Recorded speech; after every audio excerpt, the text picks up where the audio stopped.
இந்த நேரம் காலம் நேரம்லாம் வந்து கூடி வந்துச்சுன்னா எல்லாமே சிறப்பாக நடக்கும் அப்படின்னு சொல்லுவாங்க இல்லையா? அது ஒரு வகையில் உண்மை தாங்க.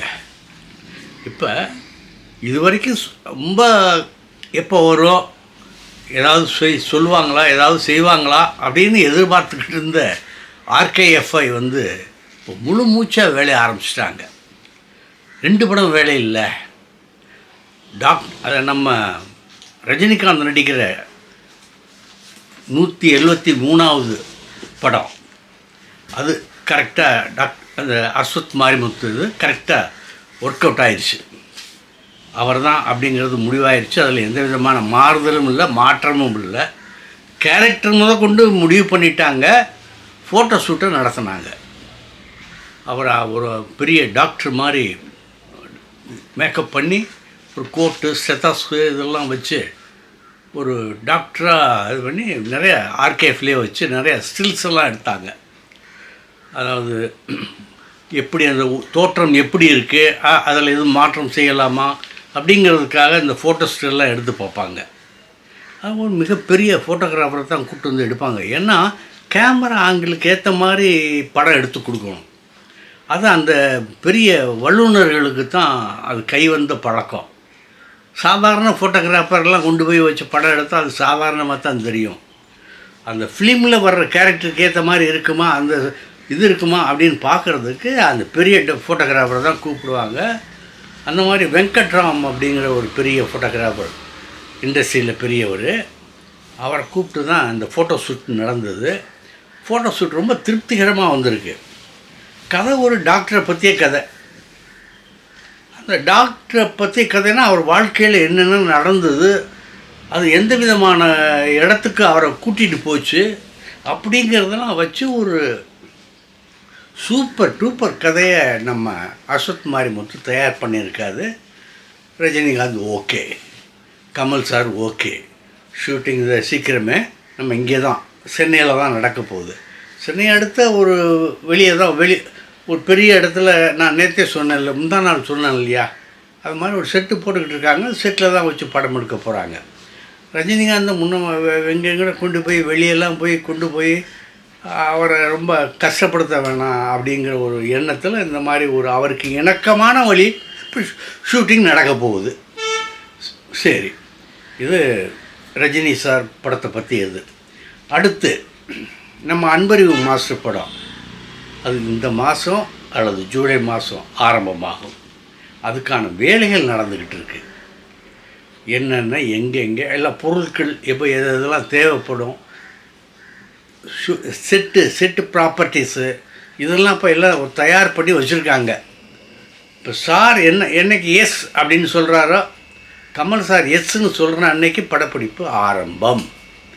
ஆக 2 தயாரிப்பும் மும்முரத்தில் இருக்குது. ஜூன் ஜூலை 2 ஆரம்பிச்சுருவாங்க. இப்போ ஜூன் இப்போ கிட்டத்தட்ட 10 ஆக போகுது இல்லையா, தேதி 10 ஆக போகுது. இன்னும் கொஞ்சம் 20 நாள் இருக்குல்ல. அந்த ஒரு நாளில் ஒரு நல்ல நாள் பார்த்து ஷூட்டிங்கை எடுத்துகிட்டு அப்புறம் மழை ஷூட்டிங் ஆரம்பிச்சிருவாங்க. வேகமாக போகும்.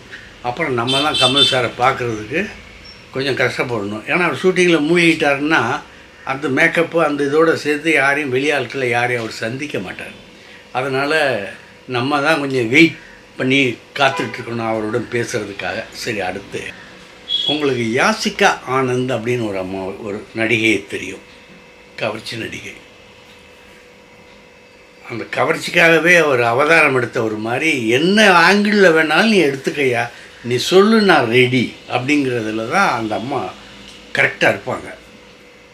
அவங்க ஒரு கடற்கரையில் பீச் ஷூட் பண்ணி விதவிதமாக தன்னை அலங்கரித்து படத்தை வெளியிட்டிருந்தாங்க.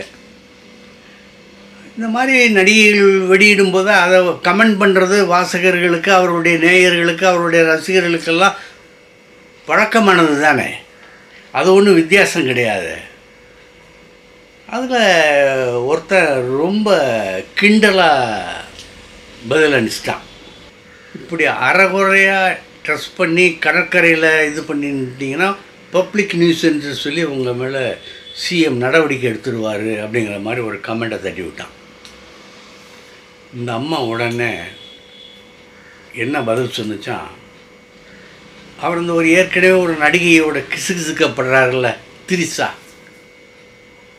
அந்த நடிகைகளுக்கு அவருக்கே நேரம் பத்தாது, இதெல்லாம் எங்கே கவனிக்க போடுறாரு அப்படிங்கிற ரீதியில் அவர் பதில் சொன்னதாக ஒரு இது வந்திருக்கு.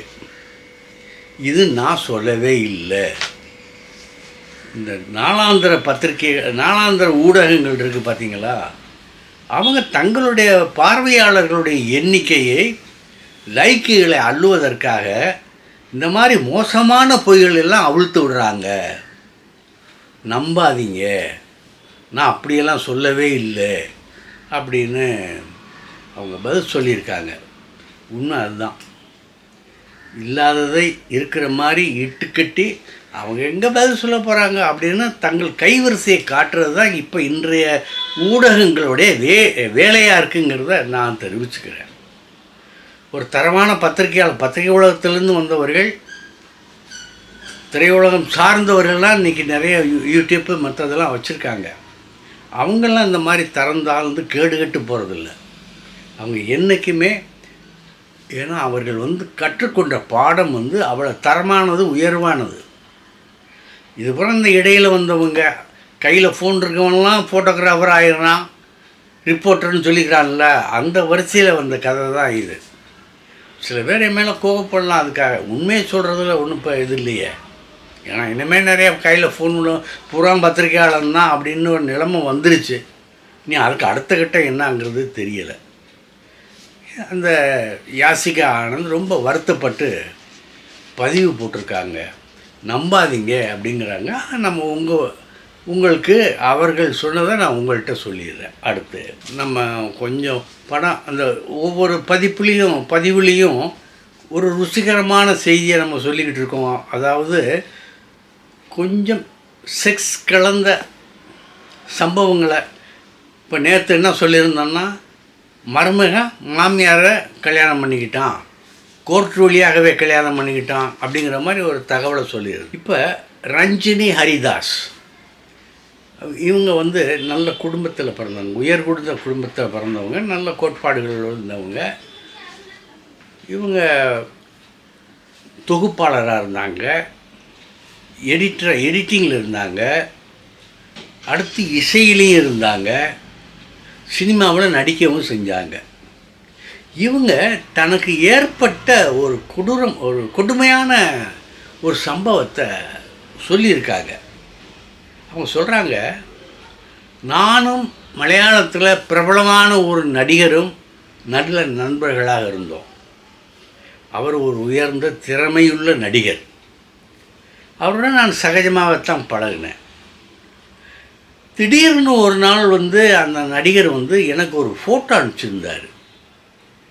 அது அவர் ஃபோட்டோ தான், அவர் படம் தான். ஷர்ட்டு பனியன் எதுவுமே இல்லாமல் அந்த அந்த பகுதியை படம் எடுத்து எனக்கு அனுப்பிச்சிருந்தார். அனுப்பிச்சிருந்ததோட கூடவே ஒரு கடிதமும், அதாவது ஒரு இது வேண்டுகோளும் இருந்தது.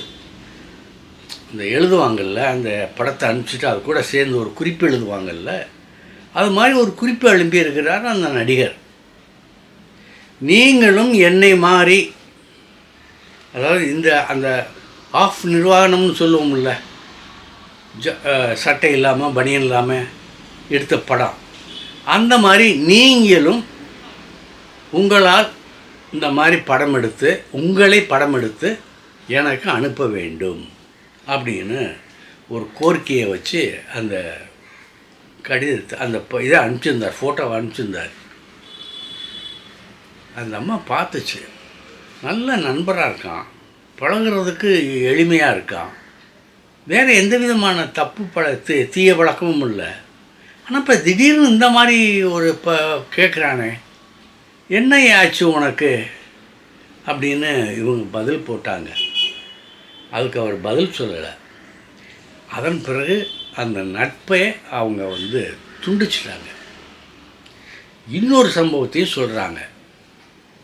மலையாளத்தில் மிகப்பெரிய இசை குடும்பத்தை அதாவது அந்த இசை குடும்பம்னா ஃபேமிலியை சொல்லலை, அந்த இசை பாடகர் இன்ஸ்ட்ருமெண்ட் வாசிக்கிறவங்க இந்த மாதிரி இருக்காங்கல்ல, அந்த குடும்பத்தில் மிகவும் பிரபலமான ஒருத்தர்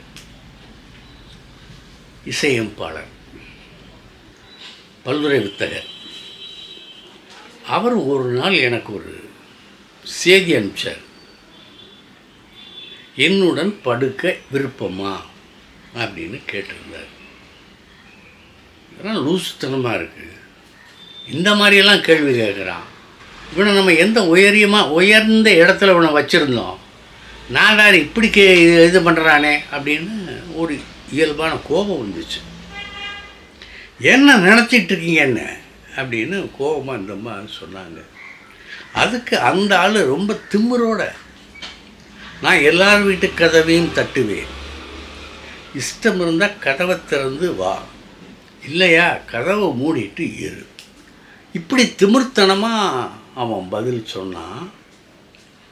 எனக்கு அப்படியே அந்த இது மேலேயே எனக்கு அந்த துறை மீதே உள்ள நம்பிக்கை போயிடுச்சு அப்படின்னு அந்த அம்மா கொதிச்சு போய் ஒரு கடிதத்தை திரைப்பட உலகத்தை சேர்ந்த ஒரு கமிஷன், ஒரு பெண்கள் கமிஷன் ஒன்று இருந்தது. திரைப்பட உலகில் செக்ஸ் டார்ச்சர் இருக்கா அப்படிங்கிறதுக்காக கண்டறிய ஒரு குழு இருந்தது. கேரளாவில் வச்சுருந்தாங்க. அந்த குழுவுக்கு இந்த அம்மா அந்த கடிதத்தை எழுதியிருந்தாங்க. அந்த கடிதம் தான் இப்போ பார்வைக்கு வந்திருக்கிறது. நன்றி, நாளை சந்திக்கிறேன். இந்த வீடியோ உங்களுக்கு பிடிச்சிருந்தா லைக் பண்ணுங்கள், கமெண்ட் பண்ணுங்கள், ஷேர் பண்ணுங்கள், சப்ஸ்கிரைப் பண்ணுங்கள்.